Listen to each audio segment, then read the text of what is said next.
5টি সুপারফুড যা আমার ব্রেস্ট মিল্ককে ইনক্রিজ করতে সাহায্য করেছে। হাই, আমি আলো। আমার আরেকটি মিনি ব্লগে আপনাদের অনেক অনেক ওয়েলকাম। প্রত্যেকটি মাই হয়তো চান তাদের সদ্যজাত বাচ্চাকে যেন তারা ব্রেস্ট মিল্কই খাওয়াতে পারেন। ব্রেস্ট মিল্ক বাচ্চাদের জন্য কতটা বেনিফিশিয়াল সেটা হয়তো অনেকেই জানেন। তো কিছু কিছু সময় মাদের চাওয়া সত্ত্বেও তাদের পর্যাপ্ত পরিমাণ ব্রেস্ট মিল্ক না হওয়ার ফলে তাদের হয়তো তাদের বাচ্চাদের ফর্মুলা দিতে হয়। কিছুদিন আগে আমার একটি ছোট্ট ভুলের জন্য আমিও সেই সেম সিচুয়েশনই ফেস করেছি। তো আমি আবার আমার ব্রেস্ট মিল্ক কিভাবে ইনক্রিজ করেছি আজকে সেটাই বলবো। প্রথমত ফেনুগ্রিক সিডস অর্থাৎ মেথি দানা। ফাইটোএস্ট্রোজেন থাকে যেটা প্রোল্যাকটিন হরমোন বৃদ্ধি করে, যা মিল্ক প্রডিউস করতে সাহায্য করে। মেথি দানা ওভারনাইট সোক করে সেই জল সকালবেলা খাওয়া যেতে পারে। দ্বিতীয় হলো ফেনেল সিডস অর্থাৎ মৌরি। মৌরিতে ইস্ট্রোজেন লাইক কম্পাউন্ডস থাকে যা ল্যাকটেশনকে বুস্ট করে। এটাও ওভারনাইট সোক করে তার জল খাওয়া যেতে পারে অথবা খাওয়ার পর রোজ একটু চিবিয়েও খাওয়া যেতে পারে। তৃতীয় হলো নাটস বা ড্রাই ফ্রুটস যেমন আমন্ডস, ওয়ালনাট, ক্যাশু।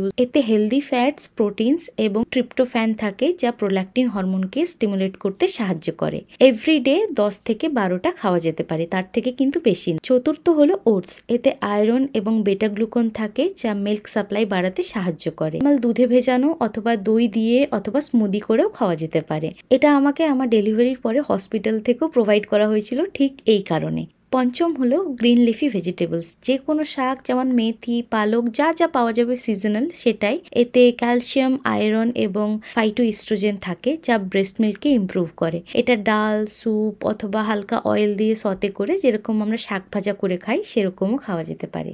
তো আশা করি আজকের আমার এই ভিডিওতে আপনাদের অনেকের সাহায্য হবে। তো এই তো ছিল আজকে shorts. Follow for more. By.